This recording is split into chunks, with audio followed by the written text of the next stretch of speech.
Émission. Si on est prêt, on va pouvoir y aller. Moi, je vous propose de retrouver tout de suite un nouvel épisode d'Osmosen, l'émission bien-être avec notre invité du jour, comme régulièrement d'ailleurs. C'est Jean-Jacques Gérard aujourd'hui.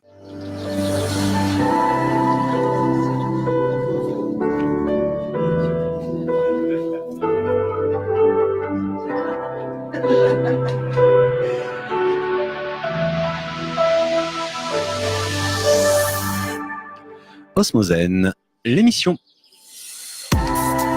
Bonjour à tous, bonjour à toutes, merci d'être avec nous. C'est Osmosen, l'émission bien-être, et un petit peu plus, des fois, on se balade selon les semaines. Vous pouvez nous écouter sur Osmose Radio, en ce moment même en direct, ou nous retrouver en podcast sur osmose-radio.fr, et également avec nos partenaires Rage FM 90.3, le dimanche soir à 22h. Avec nous aujourd'hui, un monsieur que vous commencez à connaître si vous êtes habitué de l'émission, Jean-Jacques Gérard. Bonjour Jean-Jacques. Bonjour. Comment allez-vous? Ça va? Ça va? Oui, oui. Bonne semaine avec le beau temps qui revient. Ouais, enfin, oui. Il y a des bons côtés dans la semaine, ouais. Bah, quand même. Est-ce qu'un psychanalyste, comme vous l'êtes, victimologue et clinicien, peut se permettre d'aller mal de temps en temps? Ah, surtout, ouais. Oui. Oh, je dis surtout, c'est une façon un peu provoque. Mais bien sûr. C'est dire ce qu'il y a, c'est que ça nous ramènera, et on le verra au cours de l'émission, c'est-à-dire, c'est comme si vous me demandiez est-ce que je suis un être humain? Oui. Et je vous réponds oui. D'accord. Merci de nous le rappeler que vous êtes un être humain. Vous voyez, c'est-à-dire, est-ce qu'un psychanalyste, victime clinicien est un être humain? Ma réponse est oui. D'accord. Mais c'est vrai qu'on l'oublie des fois. Oui. On imagine la personne toujours impeccable, oui, toujours en train de se... Voilà. Mais beaucoup donnent d'eux-mêmes une image. Voilà, beaucoup donnent une image. Oui. Et donc, les personnes prennent cette image pour réalité. On aura l'occasion d'y revenir, du rapport que nous avons aux images. C'est-à-dire, ce qu'on se représente des choses, est-ce que c'est la vérité? L'homme ou la profession, c'est la profession qui fait l'homme, Tout à etc. fait. Je dis parfois, vous allez peut-être vous marrer, mais ça m'amuse de le dire. Il n'y a rien de pire qu'un psy qui se prend pour un psy. Vous voyez? Effectivement, oui. Voilà. Donc, ça répond aussi à tout ça.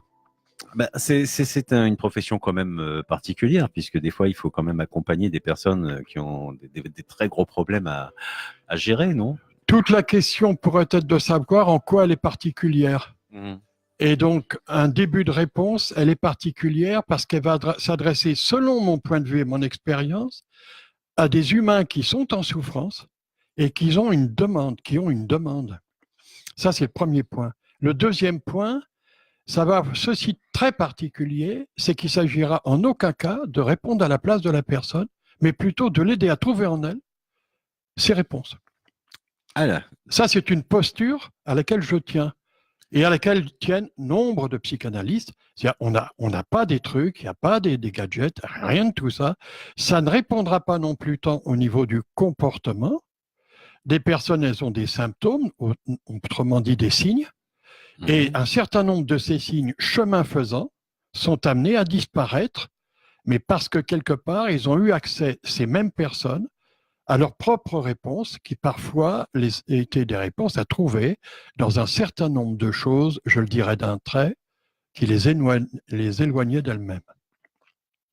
Donc, c'est se recentrer, se retrouver soi-même quelque part. C'est-à-dire que chemin faisant, la plupart de nous avons avalé des grenouilles, et encore je suis gentil, hein, oui. Des grosses couleuvres, oui, voilà. Dès le départ, et ces couleuvres, on ne se rend pas compte qu'elles sont actives dans notre présent.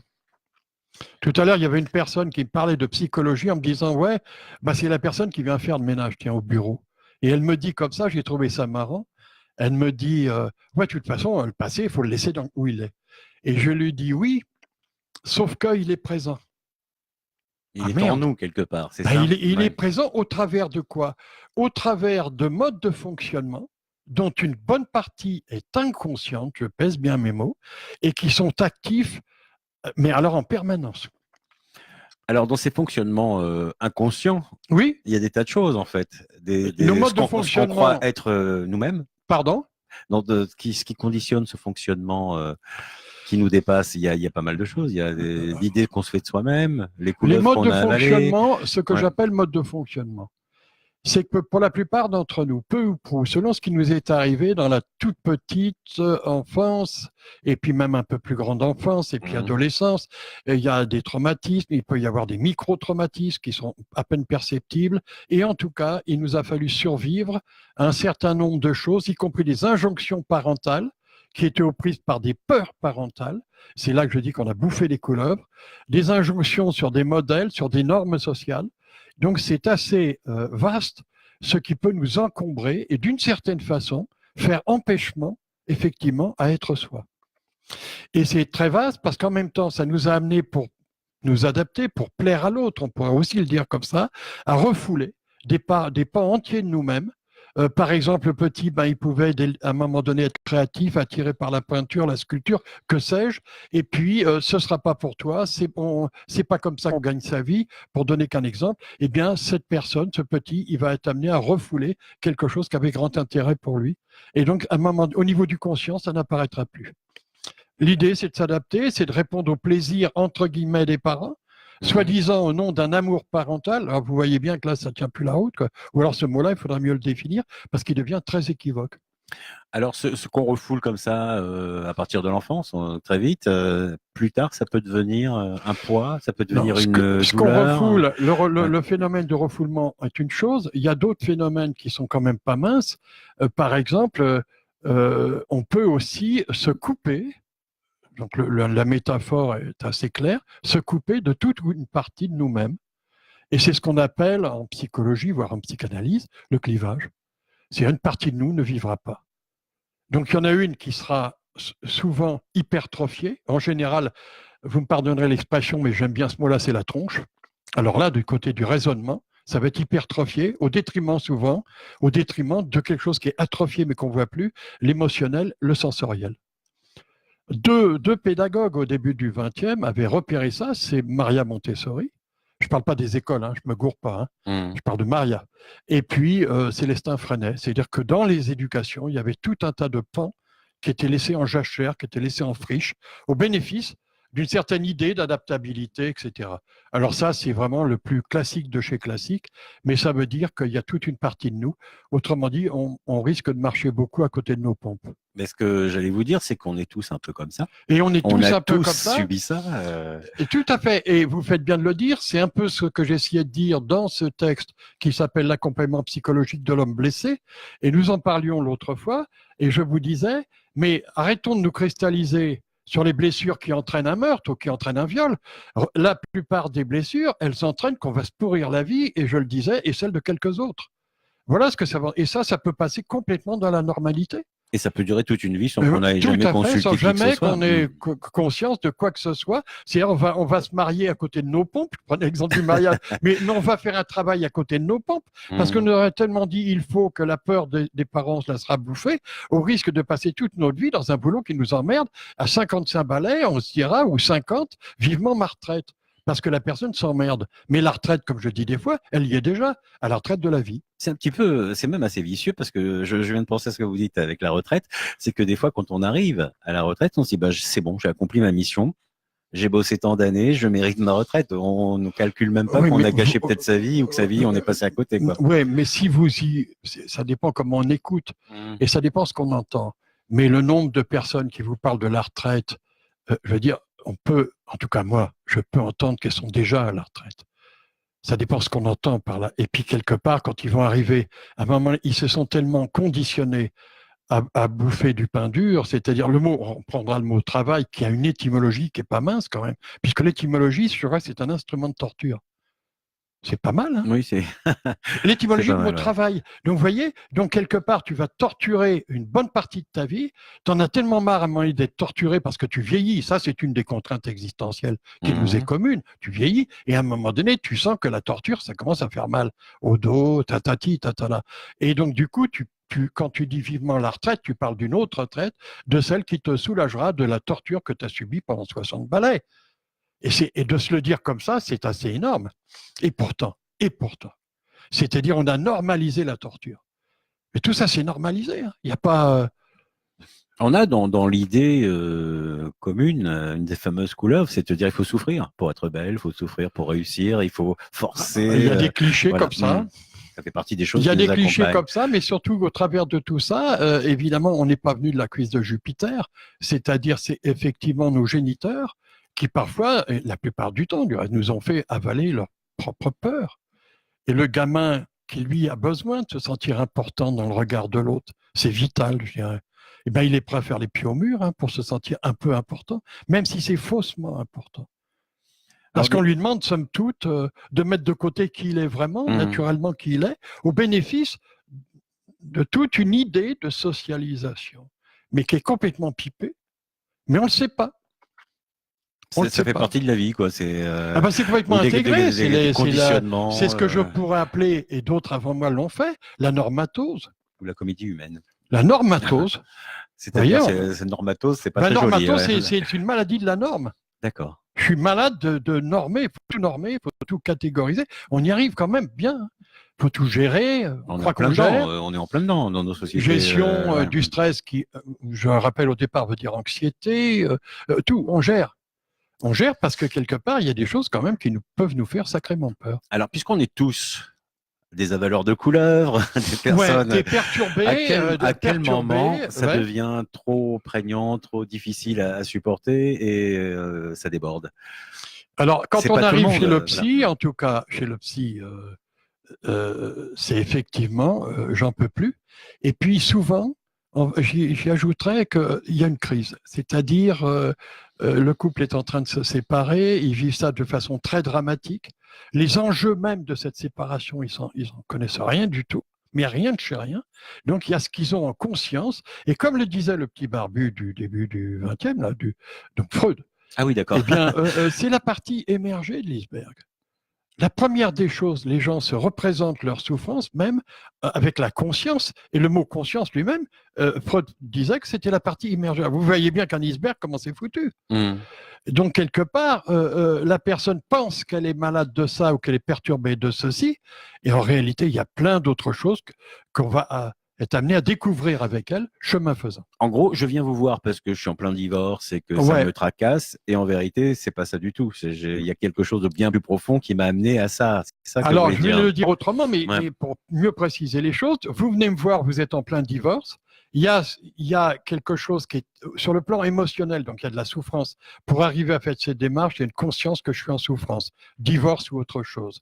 Mais en tout cas, mettons divorce. Je suis en pleine souffrance. Ça va pas bien, je ne vais pas bien.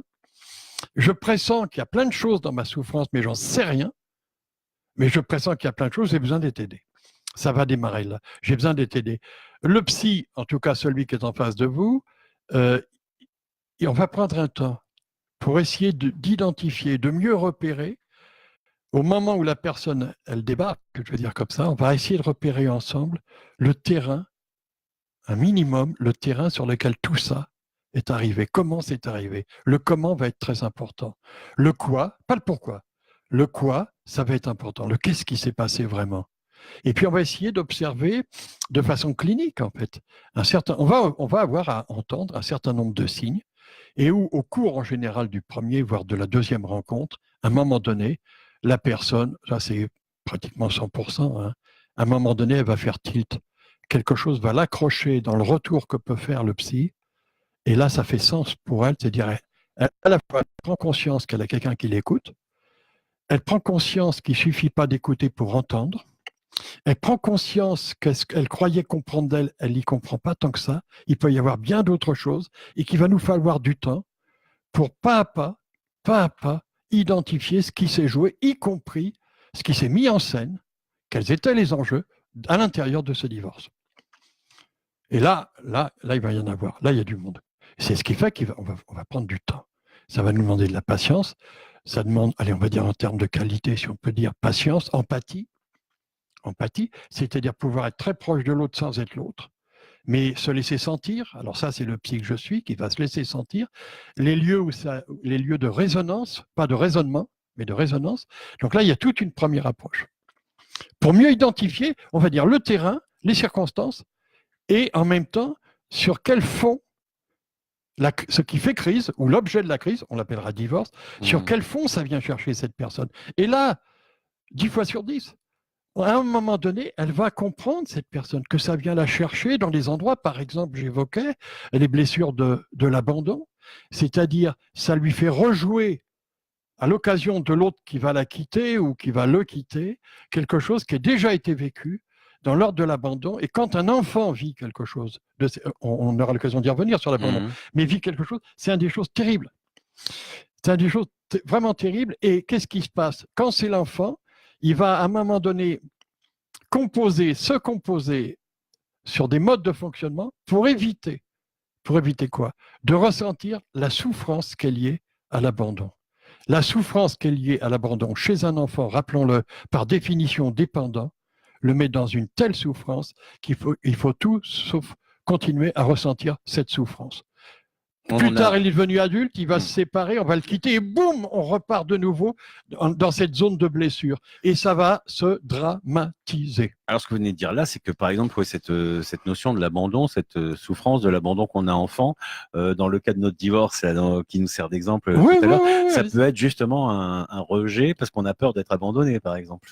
Ou que ça se reproduise et donc on a tout un fonctionnement qui va nous amener au divorce. La peur de l'abandon peut effectivement, inconsciemment, j'aime pas ce mot-là, l'empreinte, elle est là. Et il y a un certain nombre de circonstances qui peuvent appuyer sur l'empreinte et qui vont faire qu'à l'intérieur, ça se dramatise. On peut comprendre que quand ça se dramatise, ça se joue sur le mode de l'enfant, mais c'est plus conscient.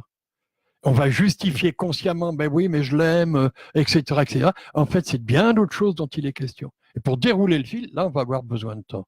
C'est-à-dire que la personne est aux prises avec quelque chose qui, dès le départ dans sa vie, elle n'a pas, d'une façon ou d'une autre, été suffisamment considérée. Avec le mot abandon, d'une façon ou d'une autre, c'est de ça dont on va parler. C'est-à-dire la non-considération du sujet humain dès le départ de sa vie.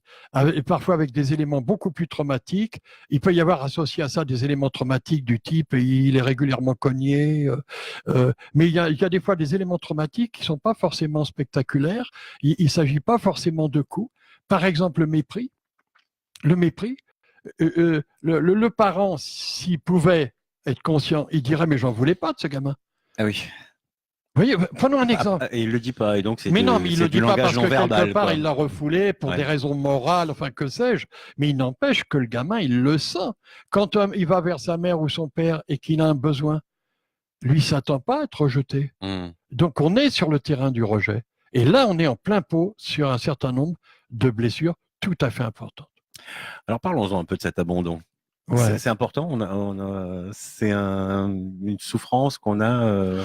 Alors, parce que là, quand on dit abandon, on imagine quelqu'un qui abandonne quelqu'un, mais en vérité, c'est beaucoup plus subtil. Ça. Alors, c'est à la fois beaucoup plus large, plus subtil. Oui, si on prenait l'abandon qui arrive. Mais vous voyez, par exemple, une mère qui n'a pas les moyens d'élever son gamin. Prenons une mère qui n'aurait pas les moyens, qui est vraiment dans la dèche. Et cette mère, elle dit à son enfant, même s'il a 6 mois, 3 mois, mon enfant, tu es une personne importante pour moi, justement, parce que tu es une personne importante pour moi, je vais te confier à des gens qui vont prendre soin de toi. Moi, je ne peux pas, je n'ai pas les moyens. Dans cet énoncé-là, il va y avoir à un moment donné un abandon. Mais la nature de l'abandon n'est pas la même. Que l'enfant qui va vivre à l'ombre d'une mère, par exemple, et d'un père qui s'en fout et d'une mère qui méprise. Mais la puissance, là, à ce moment-là, de l'abandon, ça va se traduire plus ou moins consciemment par « je suis méprisé, donc je ne vaux rien ». Et donc, si je ne vaux rien, je vais, comme on dirait dans le jargon, je vais intérioriser un « je vaux rien », je vais m'identifier à « je vaux rien », d'accord ? Et donc, du coup, je vais vivre des choses où ma façon de me mettre en scène va être « je vaux rien ». Et ce je vaux rien va conditionner toute ma vie. Va conditionner toute ma vie, va conditionner mes choix, soi-disant amoureux, va conditionner toutes sortes de choses qui, aux manettes de ça, c'est je vaux rien. Un exemple, c'est cette personne, et je l'ai vu très souvent, d'une certaine façon, avec des femmes, où à un moment donné, je prenais cet exemple, il y a 3 bonhommes qui se pointent sur leur chemin, elles sont en quête d'avoir un compagnon. Eh bien, il y a un tel mépris d'elle-même qui n'est pas conscient, la puissance du mépris n'est pas consciente, que comme par hasard, il peut y se pointer quelqu'un qui pourrait leur plaire et qui est chouette, mais ce n'est pas pour elle puisqu'elle ne vaut rien. Eh bien, c'est aussi vrai que ça. On Vous avez des s'interdit de personnes qui vivre vont se des choisir choses. un mec avec qui elles vont se faire chier, mais d'une façon redoutable. Mais c'est normal, même qu'elles se fassent chier, puisqu'elles ne veulent rien. Eh bien, ça, c'est plus fort qu'elles. On se le dit pas soi-même en plus.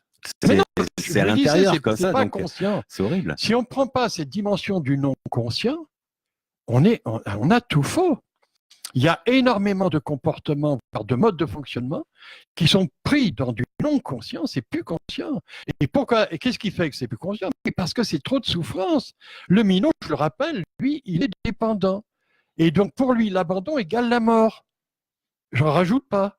C'est comme la mort. Bien sûr. Oui. Un enfant qu'on abandonne, Un enfant qu'on si abandonne, personne ne le recueille. L'enjeu, voilà. c'est la mort. Et là, l'enjeu, comme l'équivalent d'une mort, c'est dans mon regard, tu n'as aucune valeur, tu n'existes pas. C'est-à-dire que quand même dans l'inconscient ou le subconscient de l'enfant, il sait pertinemment que si on l'abandonne, ça veut dire mort, quoi. C'est une terreur. Il sent voilà. qu'il n'est pas aimé, qu'il n'est pas apprécié, il le sent. C'est pas il le sait, il le sent. Et c'est terrible. Donc il est prêt à donner une image de lui à ses parents, à tout faire, donc à donner une image de lui, plutôt, et donc petit à petit, on peut le dire comme ça, on est dans la métaphore, mais allons-y, il va refouler la part, on va dire, authentique de lui, parce que la part authentique, c'est-à-dire qui il est vraiment, ça ne peut pas intéresser l'autre. Les premiers autres, ce sont ses géniteurs. Et après, ça se généralise dans sa vie avec les autres. Ah bah, ça va, tant que ce qui n'est pas conscient n'est pas conscient, c'est ce que je disais quand j'ai dit, il va se pourrir la vie et celle de quelques autres. Ou autrement dit, il va marcher à côté de ses pompes. Il va falloir trouver un équilibre. Je vais donner un exemple. Et là, qui vient d'un rêve il était très touchant. Et puis la personne qui a rêvé et qui commente son rêve en lien avec moi, c'est très touchant. La personne, elle rêve, je vais faire court, elle est en train de marcher avec deux chaussures, comme chacun de nous. Mais il y a une chaussure qui est plate, genre espadrille, et une autre, c'est une chaussure à talons. Oui, pratique. Donc, imaginez-vous, vous regardez juste ça, c'est ce que je dis à la personne, à la patiente, on allume la téloche, vous regardez cette personne, c'est-à-dire, on pourrait appeler simplement une visualisation, je me représente moi en train de marcher comme ça, mais comme si moi c'était une autre.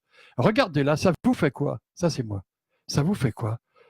Elle dit, j'ai l'impression qu'elle a trouvé un équilibre dans le déséquilibre. Mais elle me dit, mais monsieur Gérard, je pouvais faire que ça. C'est touchant, hein? Je pouvais faire que ça, c'est comme ça. Quand on saura qu'à X années, le grand-père lui demandait de lui pisser dessus, un peu plus loin, elle s'est fait violer par je ne sais qui, eh bien, il a fallu qu'elle survive. Autrement dit, elle était largement méprisée, ses parents aussi, chacun d'une façon ou d'une autre. Et cette personne, pour survivre, eh bien, elle a appris à marcher comme ça. C'est-à-dire, elle dit, mais je peux marcher comme ça, je sais marcher comme ça. Eh bien, figurez-vous que cette même personne, si quelqu'un lui dit, non, mais attends, je vais faire un petit truc de développement personnel, demain, tu marcheras sur tes deux espadrilles. Eh bien, ce que l'autre ne rendra pas compte. Mais parce son équilibre est menacé. On prend l'habitude, voilà, justement. Son équilibre est menacé. Et ça va lui faire étonnamment peur. Donc, les personnes qui ne connaissent pas les ressorts psychologiques, et là, on reviendra à la formation après, mais ils peuvent dire tout et n'importe quoi. Et cette personne aussi pourrait être la proie de tout un tas de vendeurs de boniments. Ce qui est intéressant, c'est qu'elle vous le dit tel quel. Elle a trouvé un équilibre dans le déséquilibre. Entendons-nous, c'est une personne qui peut le dire comme ça à son psy, parce que ça fait 2 ans qu'elle chemine avec lui. Ah oui, d'accord. Donc, il y a tout un pan qui a été développé, il y a tout un fond de confiance dans le lien. Hein, vous le savez, je le redis, moi je suis un psy de la relation et dans la relation. Avec une démarche très personnelle, une histoire très personnelle qui fait que vous avez une vision quand même mais comme tous, la différence des autres, c'est que pas beaucoup l'assument pas. Voilà la différence. Ils ont tous tout un tas de trucs, ils ont eu des blessures, des machins. Il y en a certains qui n'ont pas fait suffisamment de travail sur eux pour pouvoir identifier tout ça. C'est dommage. Alors, ce qu'on appelle les souffrances psycho-affectives, on va parler de l'abandon, mais il y a d'autres... on peut dire si on parle de l'expression, quand on touche des zones telles que l'abandon, on est sur des souffrances psycho-affectives. Oui, c'est-à-dire l'affectif est largement mobilisé en termes, voilà, les souffrances psycho, donc psyché et affectives. Et là, moi, je parle de psycho-affectif, c'est pour réintroduire avec le mot psychologique, le mot affectif. Et les personnes sont affectées, c'est pas un jeu de mots. Elles sont largement affectées et les troubles ou les perturbations qu'elles mettent en scène témoignent qu'il y a des traces, qu'il y a des empreintes terribles chez certains. Ça peut amener donc des troubles de l'identité, c'est ça? Mais tout à fait, vous faites bien de le dire. Tout à fait, c'est-à-dire que dans le jeu, je dis comme ça, alors là c'est un peu finot, mais ça doit pouvoir être clair ce machin-là. Il y a trouble d'identité parce qu'à un moment donné, ce qui va être important pour le gamin qui grandit, c'est de sentir une pseudo-sécurité dans son faire-famille, c'est-à-dire dans son appartenance. Première appartenance, c'est familial. Donc, son faire-famille, il va le développer, c'est-à-dire qu'il est déjà dans une appartenance. Parfois, c'est tribal, là, c'est familial. Donc, il est dans son appartenance familiale. Et dans cette appartenance-là, on lui dit maintenant, dans une autre appartenance, c'est-à-dire la société, pour être dans la société, il va falloir ceci, cela et cela. Au détriment de quoi? Au détriment du développement, de son développement perso, donc de son identité. C'est-à-dire pour être une vraiment, fille, pour être une bonne fille ou un bon garçon, il faut faire ceci ou faire cela. Voilà. Et donc, du coup, le trouble d'identité, c'est quelque part, il va être lié à tout ça. C'est-à-dire, on pourrait le dire comme ça, qui tu es, ta sensibilité, on n'en a rien à secouer. C'est pas ça qui est important. Ce qui va être important, c'est que tu répondes à ce qu'on te demande. Et puis, un gamin, après tout, ça doit obéir. D'où, ça me donne une idée comme ça. Mais oui, allez-y, mais j'associe ça avec la notion d'abandon. Quand on se sent abandonné, même s'il n'y a pas eu d'abandon vraiment, mais que la personne nous ignore, voilà, les parents par exemple, quand on cherche son identité, on peut facilement tomber, alors là justement, dans des groupes qui vont nous donner cette impression d'identité et devenir un petit néo-nazi ou un petit... non, pas forcément néo-nazi, mais même un petit bouddhiste. Un petit bouddhiste, par exemple. Tout ce que vous voulez. Ou un témoin de Jéhovah. C'est-à-dire que quelque part, et là, du reste, ce que vous dites me met sur une autre piste et vous allez bien comprendre. C'est-à-dire, et là, on est sur un chemin de nos identifications. C'est-à-dire, on pourrait le dire autrement. Vous savez l'expression, mais pour qui tu te prends? Oui. Pour qui tu te prends, elle n'est pas con, cette expression. C'est-à-dire, les gens se sont construits une image d'eux-mêmes pour survivre. Et ça commence par si tu es gentil, tu auras ça. Si tu es gentil. Donc, au travers de ça, le gamin, il va capter des images. Il va se construire par rapport à ces images. Et les images, ce ne sera pas lui. Lui, il sera complètement à côté, mais il croira que c'est lui. C'est ce qu'une personne qui vient me voir et me dit, Monsieur Gérard, je viens vous voir parce que je ne sais pas qui je suis. Et moi, de lui répondre, ou de lui dire, ou de lui faire un retour, vous allez surtout découvrir qui vous n'êtes pas et que vous avez cru être. Donc ça, c'est la déconstruction de l'image et qui révèle en soi ce fameux trouble d'identité, voire trouble narcissique. Narcissique, c'est-à-dire l'image de soi qui est complètement pas ajustée. On a tous besoin de sentir qu'on a de la valeur dans le regard de l'autre. C'est un vrai besoin fondamental. Oui, qu'on fait partie de quelque chose. Existentiel, qu'on a de la valeur dans le regard de l'autre. L'accueil inconditionnel d'une mère face à son enfant, dès le départ, quand c'est possible, c'est un des grands cadeaux qu'elle peut lui faire. Inconditionnel, j'insiste sur le mot. Alors c'est un grand cadeau. La plupart du temps, c'est du conditionnel. C'est-à-dire c'est du conditionnel à condition que... À condition que tu aies ton bac, à condition que tu sois gentil, à condition. Le gamin, il sait pas. Au départ, il sait rien de tout ça. Il comprend rien. S'il n'y avait pas un peu d'écoute et d'empathie pour l'enfant là où il est, pas là où il n'est pas, eh bien, quelque part, il va passer à côté et il va essayer de se mouler, d'essayer d'apercevoir qu'est-ce qu'on attend de lui et de se mouler dans ce qu'on attend de lui. Et c'est là-dedans qu'il va se faire une image de lui qui ne sera pas lui. D'accord, c'est complexe. Mais bien entendu que c'est complexe. C'est pour ça qu'on quand on reviendra à la formation, j'en dirai aussi quelques mots, parce que c'est infiniment complexe. Et à chaque fois, il y a toujours une part de mystère pour moi dans l'humain. Et donc, c'est par conséquent que ça va nous rendre humbles. Parce que c'est infiniment complexe. Et donc, c'est exigeant. Mais bon, revenir à cette mère et son amour inconditionnel, enfin, voilà. Donc, dans l'idéal, qu'est-ce qui se passe? On regarde l'enfant, on le laisse évoluer, on évite de lui dire il faut faire ceci, il faut faire cela. Il n'y a pas d'idéal. Souvent, ça part d'un bon sentiment. On se dit, on va l'aider. Il n'y a pas d'idéal. Les chemins de l'enfer sont pavés de bons sentiments. C'est pour ça que les je t'aime, pour moi, c'est le mot le plus équivoque qui est sur le marché. Non, il n'y a pas d'idéal. Il y a simplement l'enfant, pour son développement, a besoin de sentir quelque part, d'une façon ou d'une autre, même si c'est un peu tordu, parce qu'il s'est tordu dans ces relations-là, de sentir qu'il est une personne inconditionnellement importante. S'il ne l'a pas avec ses géniteurs, ça c'est la bonne nouvelle. Il pourra le trouver. Mais il trouvera ailleurs avec d'autres.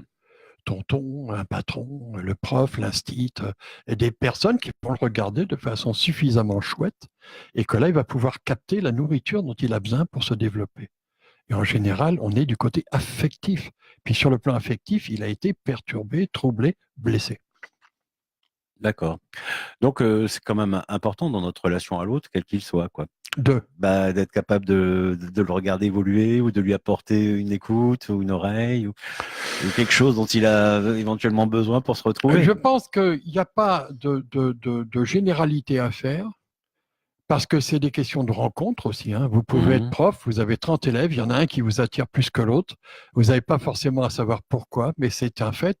Et si vous écoutez cette attirance, je parle d'une attirance assez saine quand même, eh bien, à un moment donné, il y a des choses qui peuvent se passer de conscient à conscient, d'inconscient à inconscient, et qui fait que cette personne-là, à un moment donné, renvoie au gamin exactement la dose de tendresse qu'il avait besoin de recevoir. Et ça va lui donner des ailes. Personnellement, j'ai vécu ça. Donc, je sais de quoi je parle. Perso. Hein. Dans l'amitié, on dit des fois aussi qu'on se trouve comme ça parce qu'on a des choses à s'apporter les uns les autres. Oui, des affinités électives. C'est des manques aussi qu'on a. Pas forcément, des affinités électives. Ce que je dis moi surtout, c'est que tout au long de la vie, ce besoin qui ne sera peut-être pas reconnu, mais il est nécessaire. C'est-à-dire d'avoir ce regard inconditionnel d'un ou de plusieurs autres. Hein, c'est chacun de nous ici, si on fait le point, on regarde et on se rappelle des figures sur notre chemin qui nous ont touchés. On en a tous. Hein. Des fois, on les voit plus ou moins parce qu'on va mettre en avant nos parents, l'appartenance. Oui, c'est ça. Fils de. Mais parfois, on était le fils de gens qui étaient complètement tartes, complètement cons. Mais quand je dis cons, je ne dis pas de façon péjorative. Ils ont fait ce qu'ils ont pu. Vous voyez, je pourrais le dire de moi, mes géniteurs ont fait ce qu'ils ont pu, mais ce qu'ils ont pu, c'était nettement en dessous de ce dont j'avais besoin. Heureusement que chemin faisant, je vais rencontrer d'autres personnes où là, je vais pouvoir, chemin faisant, pas à pas, valider d'autres aspects de moi qui auraient pu rester en jachère toute ma vie. Et puis cette idée de se valoriser, de savoir qu'on a une valeur. Qu'on a une valeur. Voilà. Ah ben oui, là on est sur le versant narcissique, mais j'allais dire, il y a plusieurs, avec ce mot-là, il y en a plusieurs.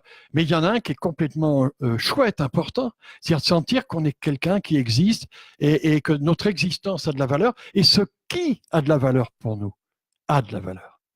Ça veut dire quand même qu'en tant qu'humain, on a toujours besoin qu'il y ait quelqu'un d'autre. Oui, bravo. On ne peut pas vivre seul. Bravo. Mais en même temps, vous comprenez bien la différence qu'il peut y avoir entre l'interdépendance, ce que vous venez de dire, et la dépendance. Ah oui. Eh ben oui. Le regard de l'autre ou alors le. Oui, ou alors par certains ont même parlé de la contre-dépendance, c'est-à-dire qui est très très mise en scène chez les ados. Hein, je suis tout contre mes parents, mais je suis tout contre toi. Oui, d'accord. Hein, d'accord. Mais effectivement, nous avons profondément besoin d'avoir du lien avec l'autre. Et dès le départ de la vie. Ça rappelle cette phrase qui dit souvent le bonheur ne vaut que s'il est partagé. C'est-à-dire qu'il faut qu'on partage des choses. On peut dire ça. Je vous demandais tout à l'heure justement, est-ce que si on rencontre quelqu'un, est-ce qu'on peut aider? Parce que l'idée derrière, c'était de me dire qui peut aider finalement. C'est pas évident. Mais non, mais qui peut aider? Qui peut aider? À la limite, tout le monde est personne. Voilà. Mais qui peut aider? C'est-à-dire, qu'est-ce qui peut être aidant? Voilà. C'est pas qui peut aider, c'est qu'est-ce qui pourrait être aidant. Je propose plutôt de ce côté-là. Eh bien, toute personne qui, on va dire généreusement, qui va rencontrer une personne, des fois ça peut être infime, c'est la personne qui est en détresse que je vais passer à côté dans la rue, qui, mettons, est en train de faire la manche, et je vois dans la détresse, dans son regard, une détresse. Eh bien, si je le regarde de façon empathique, et que je lui dis simplement bonjour en passant, il y a quelque chose qui s'est passé. Si je suis en contact avec ce que je ressens, le cœur, le cœur, ce que je ressens, eh bien, ça, c'est déjà pas rien. C'est une forme d'aide, quoi. C'est-à-dire, alors là, ça présuppose que vous dites, pour avoir une réponse plus élaborée, une conscience. Et je crois que le psy, alors plus peut-être pas, j'en sais rien, mais en tout cas, une conscience humanisante. Ce que j'allais dire, on partage un petit fragment d'humanité. C'est mon semblable. Voilà. C'est mon semblable. Et la plupart d'entre nous, on ne saura pas combien et jusqu'où l'autre qu'on rencontre est notre semblable. Il n'est pas ni mieux ni moins bien que nous, on n'est pas dans ces schémas-là. Il est mon semblable. Et si je suis attentif, alors ça m'arrive, je vais vous donner un exemple qui m'arrive régulièrement. Je sors de mon bureau, j'ai besoin d'aller marcher. Il faut quand même me représenter que je peux être des fois 6 ou 7 heures assis. Et j'ai besoin d'air et d'aller marcher. Et quand je vais marcher, je prends mon temps, je prends mon pas et je regarde autour de moi et je marche. Eh bien, c'est pas par hasard que tel jour je vais rencontrer cet enfant qui vient m'appeler, me dit monsieur, j'ai besoin de ceci, j'ai besoin de cela. Ou alors l'autre jour, c'était un mec qui était aveugle, qui descendait du bus, qui me dit vous savez pas où se trouve le Leclerc. Et je lui dis mais j'y vais, je peux vous accompagner. Mais il était heureux comme tout. Et moi, pour moi, j'ai pas eu d'effort à faire. Il était à ce moment-là le semblable qu'a besoin. Ou parce que les gens voient que je suis dispo. Quand je marche, je regarde. Donc je suis dispo. Le nombre de personnes qui me demandent un renseignement sur Avignon, parce qu'il y a plein de touristes. Vous voyez, ça va de là à là, à là, à là. Et ça, c'est chacun. Il n'y a pas besoin d'être psy. En revanche, je pense que ça présuppose une certaine conscience de soi, une conscience d'être. Et que ça, les gens, ils le sniffent. Voilà mon hypothèse. Oui. Ils le sniffent. On le ressent, quoi. On le ressent. Vous voyez ? Donc, ça nous inviterait, les uns et les autres, par tel ou tel chemin, à être vraiment en contact avec notre ressenti. Mais quand on a vécu des blessures, notre ressenti, il est dangereux. Qu'est-ce qui fait qu'il est dangereux ? Mais parce que dans la blessure, ce qu'on ressentait, c'était de la souffrance. Et qu'on a tout fait pour éviter de ressentir cette souffrance. Donc, toute une partie de nous ne sera pas disponible. Quand je vous évoque telle et telle situation, ça parle d'une certaine disponibilité. Ça aussi, les gens. Mais la plupart, beaucoup parmi nous, ne sont pas du tout, n'ont pas cette disponibilité. Donc, ils ne voient pas ce qui se passe. Puis on est dans l'erreur, on n'est pas dans le vrai. Dans certains cas, donc on ne peut pas apporter quelque chose de réel, de concret, de vrai. Puis alors la question là, et puis après la question d'apporter, qui amène à une autre question. Quelle est la demande ? Vous avez plein de gens qui veulent sauver tout le monde, mais c'est quoi la demande ? Personne ne vous a rien demandé. Rien demandé. D'accord. Vous en avez plein chez les travailleurs sociaux. Quelle est la demande ? Alors c'est un petit peu ce que je voulais vous demander, justement, quand je dis qu'il peut vraiment aider. Comment on en arrive petit à petit à vouloir devenir psychanalyste, psychologue, psychothérapeute Là, en l'occurrence, j'ai évoqué l'accompagnement psychologique approfondi. En ce qui me concerne, ça a commencé par une psychothérapie. D'abord, qui a duré 2 ans. Vous-même, vous êtes fait accompagner. Oui, bien sûr. Et qu'est-ce qui faisait que je fais ? C'était pas parce que c'était à la mode, hein. C'est parce que j'étais en souffrance. Et là, je commence la première tranche de psychothérapie en 1981. Ensuite, je fais une deuxième tranche, alors là, qui va durer 2 ans. Ensuite, je vais faire une deuxième tranche qui va durer 12 ans. Et là, de psychanalyse. 2 fois par semaine, pendant 12 ans. Ensuite, je vais faire, alors je ne rentrerai pas dans les détails, mais on va dire une approche un peu plus psychocorporelle qui s'appelle la Gestalt thérapie. Et je vais me former jusqu'à devenir Gestalt thérapeute sur 4 ans. Ensuite, je m'aperçois, alors là, ça y est, je suis rentré. Hein. Puis je bosse comme, j'ai un travail psychoéducatif. Donc j'ai autant, là du coup, l'intérêt il est redoublé parce que j'ai commencé à rentrer dans un travail, dans une profession où là, les enjeux sont hyper sollicités avec des gens en souffrance, avec les ados pendant 10 ans, des ados très cognés. Hein. Du style, mon grand-père, il me sodomisait à 2 ans. Enfin, j'en passe des meilleurs. Cas vraiment du gratin, des situations très gratinées. Donc, ça va m'inviter avec même des personnes menaçantes. Moi, j'ai rencontré, ou moi-même, ça m'est arrivé 2 fois, j'ai failli, j'étais pas loin de passer à l'acte. Hein. C'est-à-dire frapper la personne. Ah, mais bien sûr. D'accord. Bien sûr, sous l'effet d'une menace, par exemple. Mais en même temps, j'ai compris que c'est pour ça que je disais l'autre jour, des fois, on n'est pas très loin. Je jette la pierre à personne, moi. Le passage à l'acte. Oh là là, si on met des circonstances, on clarifie un peu les circonstances à tel moment de la vie, c'est une claque dans la gueule qui était mal dirigée, c'est toutes sortes de choses. C'est un mauvais mariage. Donc, oui, alors, il faut, vous êtes passé vous-même, oui, non pas. Oui, alors, j'ai passé, une démarche. C'est inévitable. Alors, là, on revient sur le côté, comment ça peut être un parcours formateur. Un parcours formateur, il va être d'abord et surtout fait, à mon sens, au moins de 2 tranches, si ce n'est 3, de travail sur soi. Une, à mon avis, c'est incontournable, à condition que ce soit des gens sérieux, c'est pas toujours le cas, y compris chez les psychanalystes. Donc, je dirais déjà faire peut-être un travail analytique, faire un travail psychocorporel, faire un travail en groupe, c'est-à-dire s'être expérimenté soi-même dans différents types de situations, ce qui évitera aussi d'être des porteurs de chapelle. Ah bah oui, il y a ça aussi chez les psys. Hein.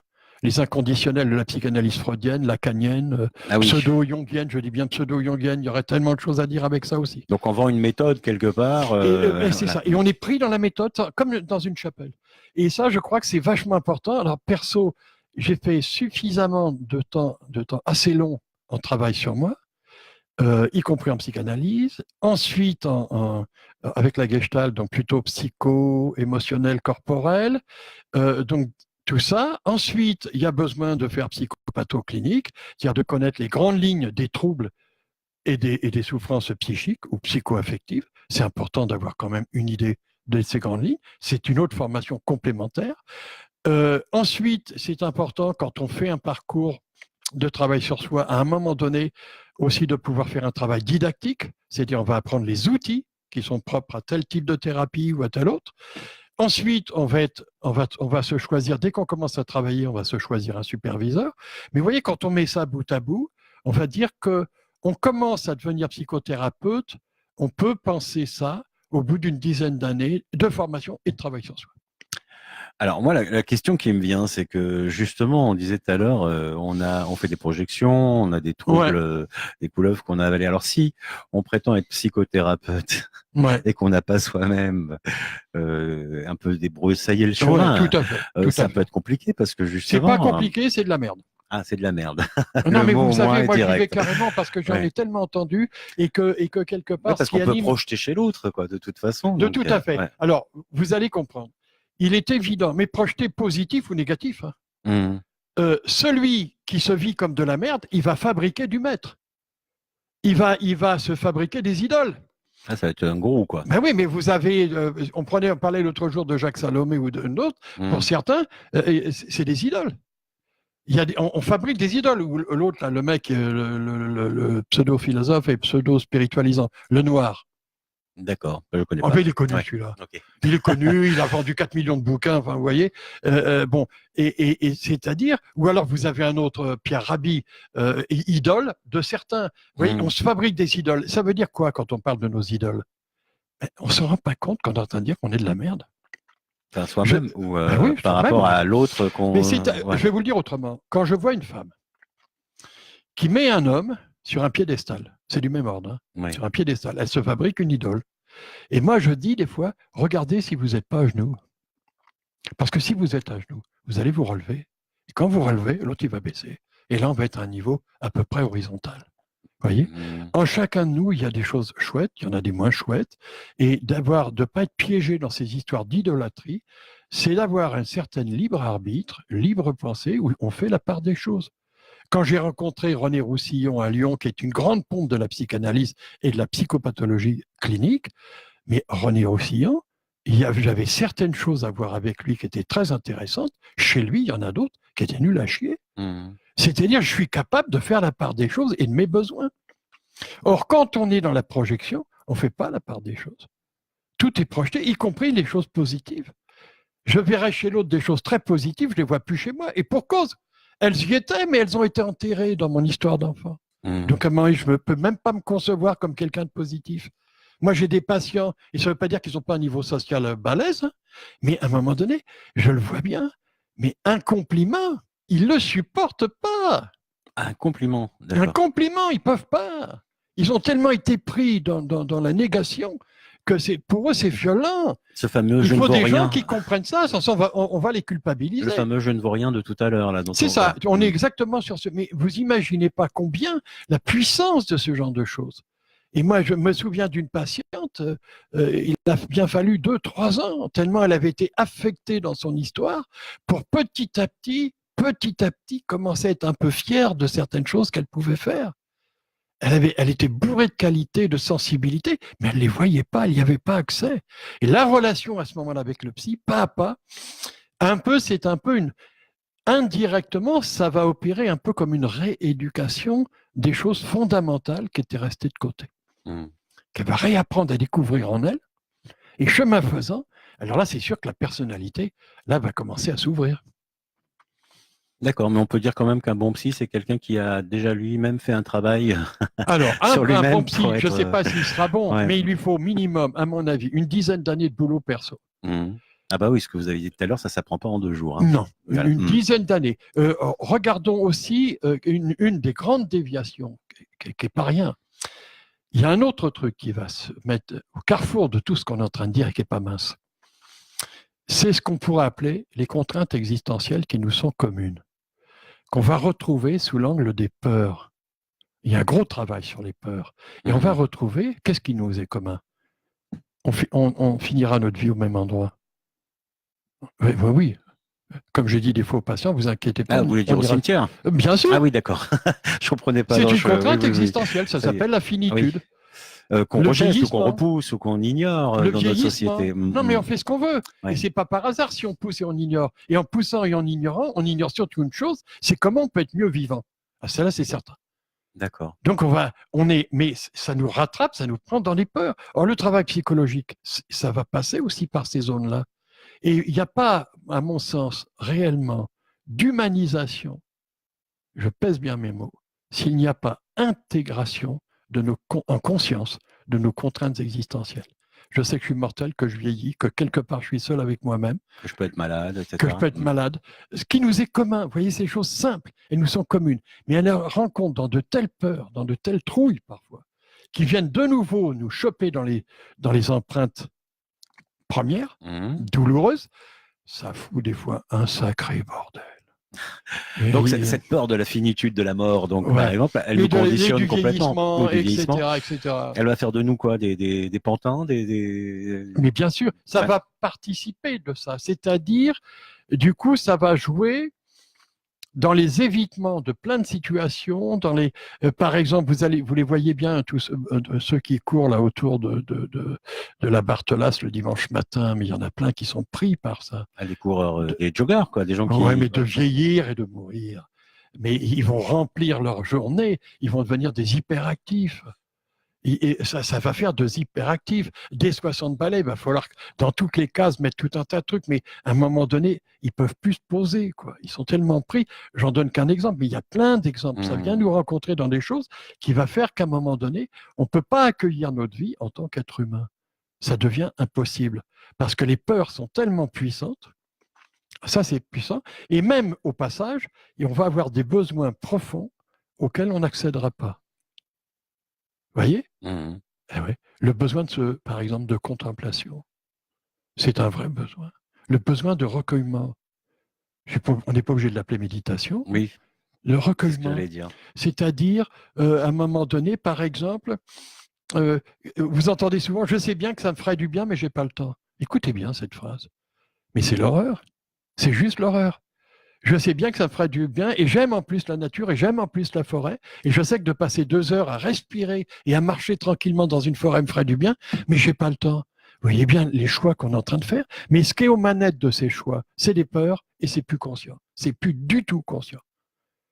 Encore une fois, le conscient, c'est juste la partie émergée de l'iceberg. Oui. Donc, toutes ces peurs, c'est ce qu'on disait tout à l'heure, elles nous conditionnent, elles nous manipulent, en fait. Ouais. C'est plus nous qui décidons. C'est elles qui sont aux manettes. Et c'est là que le psy peut nous aider, en fait. Bien sûr. Si lui-même est humain, quoi, quelque part. Ça présuppose ça. Et là, il n'y a pas de recette. Il n'y a pas le petit 1, petit 2 du petit 3. Il y a effectivement, c'est la rencontre avec cet autre. Je pense savoir repérer que cet autre, c'est-à-dire le psy, le ou la du reste, c'est quelqu'un qui de toute façon a fait un sacré chemin avec lui-même, accompagné, a des connaissances complètement adéquates à la psyché, aux différentes déclinaisons que j'ai déjà évoquées, et surtout, lui-même a pu traverser chemin faisant. Je vous donne un exemple. Qu'est-ce qui me permet aujourd'hui d'accompagner cette patiente qui vient de fêter l'anniversaire de la mort de son fils? 1 année. D'après vous, mais vous avez la réponse. Parce que vous avez vécu quelque chose de la même chose d'ailleurs. Et donc, j'aurais pu avoir toutes les techniques du monde. Cette personne, il y a des moments, elle vient en séance, elle a besoin de se recueillir et elle reste 20 minutes dans le silence. C'est très long, je vous assure. Et je le sens ici. Moi, en contact avec mes tripes, je le sens là. Et c'est important que ce soit ça. Et petit à petit, la parole est relancée. La parole du fond va commencer à devenir. C'est très finaux. Les personnes qui ont vécu ce genre de traumatisme vont à un moment donné, qu'on le veuille ou pas, mais ça, on peut l'entendre, la perte d'un enfant, ça va nous conduire à revisiter notre vie complètement. Et j'allais dire peut-être en quête de quelque chose qui serait de l'ordre d'un essentiel, mais d'un essentiel perso, pas d'une recette. Et ça, c'est très subtil. Et c'est là que le psy, lui, elle sait. Ce qui m'étonne, ce que vous dites, c'est le silence. On imagine, c'est un cliché, hein, mais le psy qui nous fait parler, qui nous fait raconter notre enfance, qui nous fait raconter, qui s'assoit avec son stylo, là, vous voyez. Et là, vous me dites, vous accueillez la personne et vous la laissez ne rien dire, vivre ce silence. On a une heure à passer ensemble, et à un moment donné, c'est le silence qui s'impose. Simplement, je le verbalise. Je dis, on dirait que c'est un temps de recueillement. Et à ce moment-là, j'ai juste un signe de la personne qui est en face de moi qui m'indique qu'on est bien dans un temps de recueillement. Et ben, je me recueille avec elle. Parce que les mots, là, ne servent à rien. À ce moment-là, ce qui s'impose, c'est du recueillement. Cette personne, elle est aux prises avec quelque chose en elle-même de très profond, où il n'y a pas les mots. Elle ne se pose même pas la question si ça sert. Ils n'arrivent pas. Donc, de pouvoir accepter ce silence, mais il y en a plein qui commencera à baliser. Vous voyez, au bout de 5 minutes. Bah même dans les conversations normales, même sans être psy, quand il y a un silence qui s'installe, il y en a qui balisent. Et pourtant, vous savez comme moi qu'il n'y a pas de musique sans silence. Oui, exactement, bien sûr. Vous voyez, on revient des fois à des choses très très basiques, mais ça nous rappelle quelque chose. Ce silence, des gens qui ont besoin de se recueillir, est-ce qu'ils peuvent? Et là, le psy qui accueille ce silence, qui est vraiment en empathie, y compris avec le silence, va permettre quoi à cette personne, pas à pas, à son pas à elle, de traverser toutes ces souffrances terribles qui se sont déclenchées à l'occasion de cette perte. C'est intéressant cette idée-là parce que justement avec les idées reçues, avec les clichés, moi si j'allais chez un psy, je me dirais dans ma tête il faut que je parle. Et j'oserais pas faire ça et lui dire j'ai besoin de me recueillir 5 minutes là avant de vous parler. Non mais donc il faut arriver quand même une relation. Il n'y a jamais personne qui va faire ça. C'est pas de ça. Les choses sont à entendre aussi. C'est un nouveau mot que j'amène dans un processus relationnel. Cette personne qui va faire silence, ça fait une dizaine de fois que je la vois. C'est pas la première fois. La première fois, elle vient dire. Elle dit sa souffrance, on essaye de voir, on essaye de repérer si effectivement de quoi elle peut avoir besoin et est-ce que moi je vais pouvoir l'aider? J'en sais rien. Mais si à un moment donné j'aperçois, par exemple, je la sens bien. Vous voyez, c'est tout con. Je la sens bien, cette personne, et je sens qu'elle est pleine de ressources. Et là, je sens en moi, mais c'est au niveau de mon ressenti, que là, il y a quelque chose qui booste. Ça veut dire j'ai envie, je le sens. Eh bien, je vais m'engager. Et mais la première séance ou les 2 séances, il y a toujours ce moment où je dirais à la personne, prenez le temps, réfléchissez, laissez-vous cheminer. Et si d'aventure vous voulez me recontacter, contactez-moi. Et à ce moment-là, 9 fois sur 10, je vais avoir une personne qui dit, Monsieur Gérard, je prends rendez-vous tout de suite. Ah bon? Qu'est-ce qui s'est passé? La maillot, je l'appelle la maillot, elle a prise. Maillot de mayonnaise. La maillot de mayonnaise, la maillot de la relation. Quelque chose a prise. C'est-à-dire cette personne, au travers de cette première rencontre, a senti que cette personne qui est en face d'elle pourrait l'aider. Elle est tout à fait consciente qu'elle va avoir à prendre du temps, on va apprendre une certaine patience. Chaque fois, c'est différent. Donc ça fait partie des ingrédients très différents d'une personne à l'autre. Ce qui est intéressant, c'est que ça veut dire que le psy, que vous êtes ou n'importe quel autre psy, peu importe les études qu'il a fait, ce qu'il veut, c'est quand même l'humain qui l'emporte. Là. Alors, peu importe non plus l'étude, je pense... Non. Alors, je pense qu'il y a les deux. L'étude est nécessaire, mais l'humain est nécessaire. Ça dépend de quelle étude. Vous savez, il y a des universitaires qui ont des conceptions théoriques sur la psyché qui sont aussi jolies les unes que les autres, mais ça ne leur sera pas utile face à un patient dans la souffrance. Ils peuvent avoir des très belles conceptions, même des doctorats. C'est pas... De quelle étude parle-t-on? Vous voyez? Donc, il y a des choses qu'on doit savoir. Ça, c'est fondamental en psychologie, en psychologie clinique, en psychopatho, mais c'est pas au niveau des histoires universitaires de doctorat, etc. C'est pas de ça. Il y a des connaissances qu'il faut avoir. Moi, j'ai un pote qui est devenu, il avait lancé à l'époque avec 2 ou 3 ingénieurs au ministère de la Défense, je crois, c'est l'époque de la primatologie. Il a un certificat d'études primaires. Il est passionné de primates. eh bien, il va faire partie des techniciens de laboratoire qui, avec 2 ingénieurs de recherche, vont créer ce qu'on appellera la science des primates, la primatologie. Certificat d'études primaires, mais c'est un passionné. Donc, il a appris une foule de choses sur les chimpanzés, voilà. Ah oui, sans avoir fait de grandes écoles, non, en étant parti pas avec du son tout, pas BEPC. du tout. À la limite, il en a appris 3 fois plus parce que c'est un passionné. D'accord. Là où est le vivant, j'apprends. À condition que j'accepte de pouvoir toujours apprendre, de ne pas être plein moi-même, quoi. Ah bah ça, c'est encore autre chose. Ça, je peux très bien apprendre. Et puis en même temps, mon passionné là, je pense qu'il avait par d'autres côtés, si on l'abordait sous d'autres angles que ces chimpanzés ou les serpents, c'était plutôt quelqu'un de difficile. Il nous reste 3 minutes d'émission à peu près. Ouais. Et il y a une phrase que vous m'avez écrite, là, j'aimerais que vous me l'expliquiez. Ouais. La psychologie de Monoprix chez de nombreux thérapeutes du corps. Oui, merci Serge. C'est quoi la psychologie? Merci Serge. C'est une expression tout à fait synthétique, mais je partirais par ce biais-là, c'est-à-dire que de façon régulière, au travers des patients, je vois malheureusement dans cette société marchande de plus en plus de thérapeutes, y compris du corps, comme l'ostéopathe, comme énergéticien, comme quoi qu'on est sur les énergies, mais moi j'ai beaucoup de considération pour ces praticiens-là. Mais j'ai envie de leur dire, arrêtez de jouer au psy. C'est pas parce que monsieur tel ou tel, vous avez fait une semaine d'hypnose que ça y est, demain, vous allez lier l'hypnose à votre ostéopathie ou à votre chose. Vous vous plantez majeur. Et ceux qui vous font croire ça, ils vous font croire que les saucissons poussent sur les arbres. C'est de la connerie en barre. Mais seulement derrière tout ça, il y a tous les patients. Vous les trompez en vous trompant vous-même. Arrêtez. Je ne vous cacherai pas que moi, je ne vais pas jouer à l'ostéopathe. Comme disait Jules Bocarne, qui est cet ami poète, chacun à sa place et les vaches sont bien gardées. Malheureusement, le mot psychologie, il est mis à toutes les sauces, que ce soit des thérapeutes pseudo-corps, que ce soit des gens du développement soi-disant personnel. Chacun va aborder un bout et il ne se rend pas compte de tout ce qu'il faut connaître pour commencer humblement. Oui, je crois qu'il y a un téléphone qui sonne. Pour commencer humblement à aborder l'autre. Vous voyez, et là, j'en reviendrai à Lowen. Lowen, c'était un disciple, même un collaborateur de Wilhelm Reich dans les années 50 aux États-Unis. Wilhelm Reich a été connu pour la bioénergie et la végétothérapie. Et Lowen disait à 80 balais, je commence à être psychothérapeute. Ah oui. Donc oui, le temps que...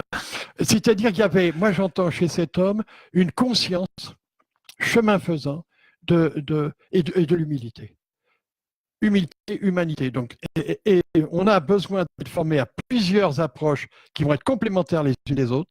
On a besoin d'avoir une vision large, mais on a aussi besoin d'avoir une certaine profondeur. Et je dirais que c'est la profondeur humanisante. L'autre, les patients qui sont en souffrance, ils rêvent de ne pas pouvoir être eux-mêmes, mais en même temps que ça, de pouvoir être dans leur humanité. Et ça demande de la profondeur. On va s'arrêter là. Ouais, merci beaucoup. Okay. Merci Jean-Jacques Girard. Je voulais vous signaler, vous le regarderez, mais beaucoup de personnes ont réagi, plusieurs personnes ont réagi à l'émission aujourd'hui. Sylvie Perso, Isabelle Lisa, notamment, et Annie Bress. Je vous laisserai lire leurs commentaires, mais en tous les cas, c'est des jolis commentaires. Merci de nous avoir accompagnés, Jean-Jacques Girard. Ok, merci à vous. Le mois prochain, peut-être. Oui, si on a une belle idée, on se la partage. Et on revient on y donne. Pour la prochaine Osmosène. Ouais. Très bientôt. Merci à vous de nous avoir écoutés jusqu'au bout. L'émission Bien-être d'Osmose Radio sur osmose-radio.fr. Vous retrouverez ce soir le podcast, demain, le podcast, puisqu'on n'a pas nos techniciens aujourd'hui. Et puis, vous nous retrouverez également avec nos partenaires de Rage FM sur 90.3 sur la région d'Avignon, dimanche soir à partir de 22h. Merci de nous avoir écoutés. À très bientôt en Osmose et ailleurs.